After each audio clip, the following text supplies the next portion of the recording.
dengan mata kuliah teori akuntansi dengan judul Pendekatan Tradisional untuk Perumusan Teori Akuntansi. Saya di sini tidak akan sendiri. Saya di sini ditemani oleh teman-teman saya, yakni adalah halo, saya adalah Desa Bahar.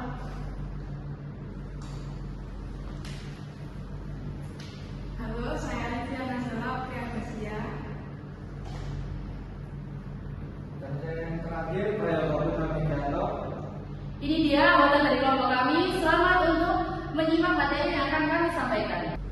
Oke, sebelum memasuki pada materi kali ini, alangkah baiknya kita mengetahui apa saja sebab yang akan kita bahas pada materi presentasi pendekatan tradisional untuk perumusan teori akuntansi, yakni ada 4. Yang pertama ada pendahuluan, kedua definisi umum, yang ketiga jenis pendekatan tradisional, dan yang terakhir relevansi pendekatan tradisional untuk perumusan teori akuntansi. Menjelaskan materi-materi yang sudah disebutkan tadi. Yang pertama ada pendahuluan. Di sini pendekatan tradisional merupakan riset konvensional dan bukannya riset aliran baru yang mengandalkan pemikiran tradisional untuk merumuskan kerangka akuntansi konseptual. Metodologi yang digunakan dalam teori akuntansi secara tradisional adalah usaha untuk menjustifikasikan apa yang telah terjadi dengan memodifikasi praktik-praktik akuntansi. Sedangkan teori tersebut dinamakan akuntansi deskriptif. Untuk akuntansi normatif adalah teori akuntansi yang berusaha untuk menjustifikasi apa yang seharusnya terjadi, bukan apa yang terjadi. Yang kedua, definisi umum. Di sini yang pertama, definisi teori akuntansi. Teori akuntansi adalah cabang akuntansi yang telah berdiri dari deskriptif, sistematik, prinsip, dan metode yang membedakan dari praktik. Berikut ini adalah definisi teori akuntansi menurut beberapa ahli. Yang pertama, Scott William R. Yang kedua ada Sue Marceau S.R. Yang ketiga ada Hendrickson L.S. Selanjutnya ada tujuan teori akuntansi. Ini ada 5 poin. Yang pertama, memberikan kerangka kerja evaluasi keuangan. Yang kedua, membantu pengambilan keputusan yang tepat. Yang ketiga, memfasilitasi pelaporan keuangan yang transparan. Yang keempat, menciptakan konsistensi dan standar. Yang kelima, menjadikan panduan etis dalam praktik akuntansi. Untuk materi selanjutnya, definisi pendekatan tradisional akuntansi. Pendekatan tradisional dalam akuntansi adalah metode yang menggunakan buku besar fisik, jurnal, dan lembar kerja untuk mencatat, meringkas, dan melaporkan transaksi dan informasi keuangan. Di sini ada beberapa karakteristik. Yang pertama, mengklasifikasi akun-akun. Yang kedua, menggunakan aturan debit dan kredit yang disebut sebagai emas, aturan emas. Yang ketiga, menggolongkan biaya langsung, biaya tidak langsung, biaya tetap, biaya variabel berdasarkan volume produksi. Yang keempat, menegaskan kinerja jangka pendek. Yang kelima, menekankan pentingnya siklus hidup produk. Selanjutnya ada tentang sifat-sifat pendekatan tradisional. Ini ada 5 poin juga. Yang pertama, deduksi logis, dimulai dari asumsi dasar tentang bagaimana bisnis. Yang kedua, normatif, menetapkan apa yang seharusnya dilakukan dalam accounting. Yang ketiga, pengalaman historis, mengamati praktik yang berhasil dan merumuskan. Yang keempat, standar akuntansi. Yang kelima, fokus pada pencatatan pelaporan. Yang ketiga, jenis-jenis pendekatan tradisional untuk perumusan teori akuntansi. Ini ada 4 poin. Yang pertama, pendekatan etika. Kedua, pendekatan induktif. Pendekatan deduktif. Pendekatan sosiologis. Yang terakhir, pragmatis. Saya akan menjelaskan yang pertama, pendekatan etika. Mendekatkan pendidikan moral dan standar etika dalam akuntansi. Teori akuntansi tidak hanya harus efisien dan logis, tetapi harus juga adil, transparan, dan dapat dipercaya oleh semua pemangku kepentingan. Dalam pendekatan ini, akuntansi dilihat sebagai alat untuk mempertahankan keadilan dan kepercayaan masyarakat. Kedua, pendekatan induktif, dimulai dari pengamatan dalam praktik akuntansi yang ada di dunia nyata. Teori yang dikembangkan berdasarkan pengalaman dan praktik sebenarnya di lapangan, bukan menggunakan prinsip-prinsip yang sudah ditetapkan sebelumnya.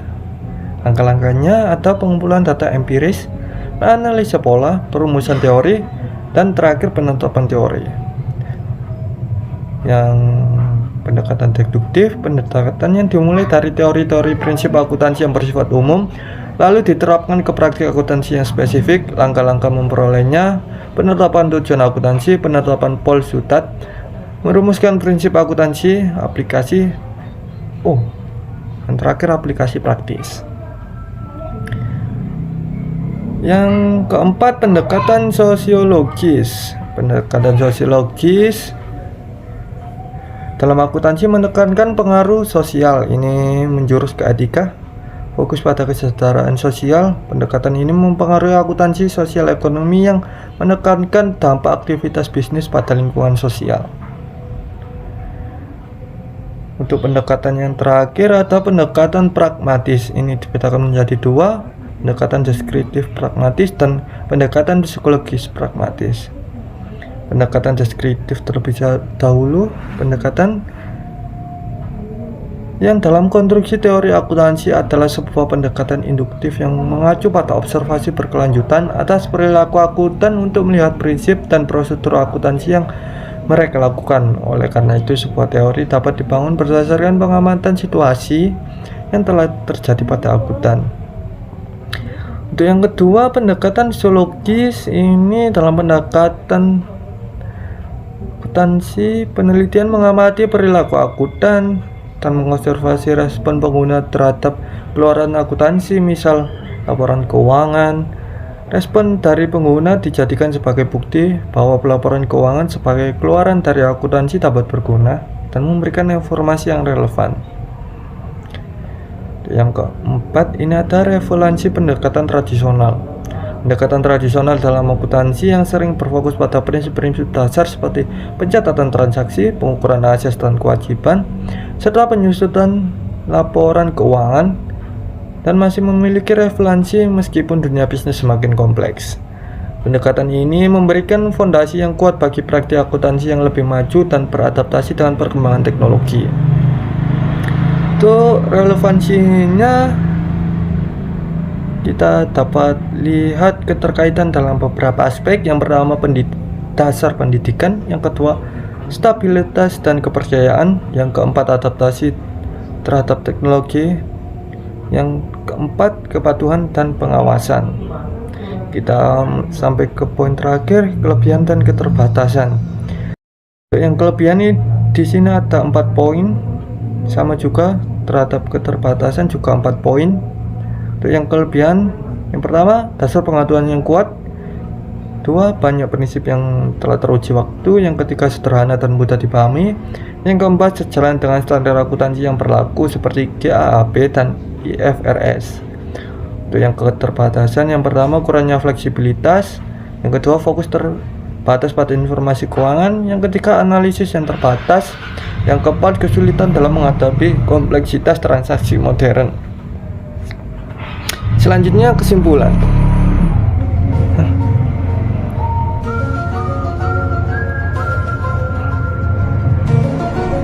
Ini yang kesimpulan, pendekatan tradisional untuk perumusan teori akuntansi mencakup pendekatan deduktif, induktif, etis, sosiologis, dan pragmatis. Masing-masing pendekatan memberikan kontribusi yang signifikan dalam perkembangan teori akuntansi. Pendekatan deduktif menyediakan dasar yang logis dan koheren, sementara pendekatan induktif memberikan fleksibilitas dan respon terhadap praktik nyata. Pendekatan etika memastikan bahwa teori akuntansi mempertimbangkan aspek moral, sementara pendekatan sosiologis dan pragmatis menekankan pentingnya adaptasi dengan kondisi sosial dan manfaat praktis. Namun, di era modern, pendekatan tradisional perlu dikombinasikan dengan pendekatan yang lebih modern untuk menghadapi tantangan baru seperti globalisasi, teknologi digital, dan perubahan regulasi yang cepat. Baik, itu yang dapat saya sampaikan.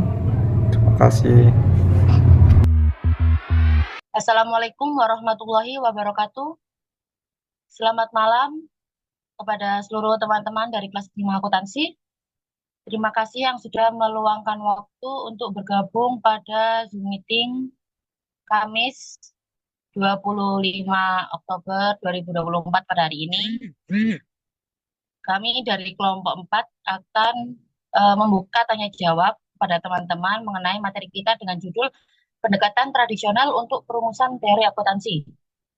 Barangkali dari teman-teman ada yang kurang paham atas materi yang kita sampaikan, bisa ditanyakan pada Zoom meeting kali ini. Untuk teman-teman, kami persilakan.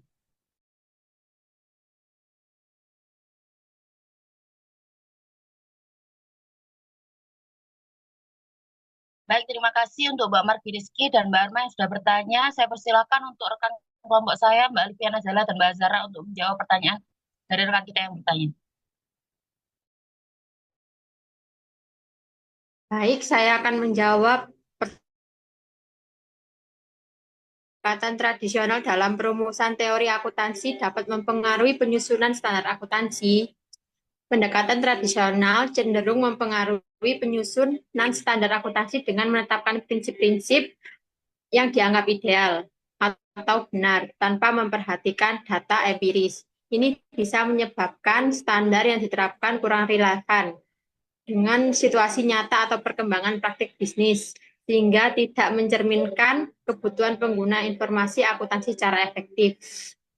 Untuk Mbak Margi, apakah sudah jelas? Baik, terima kasih Mbak Zara. Sama.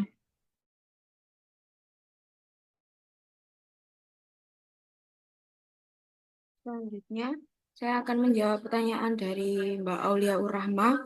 Mengapa pendekatan tradisional lebih mengandalkan praktik yang sudah ada daripada penelitian ilmiah?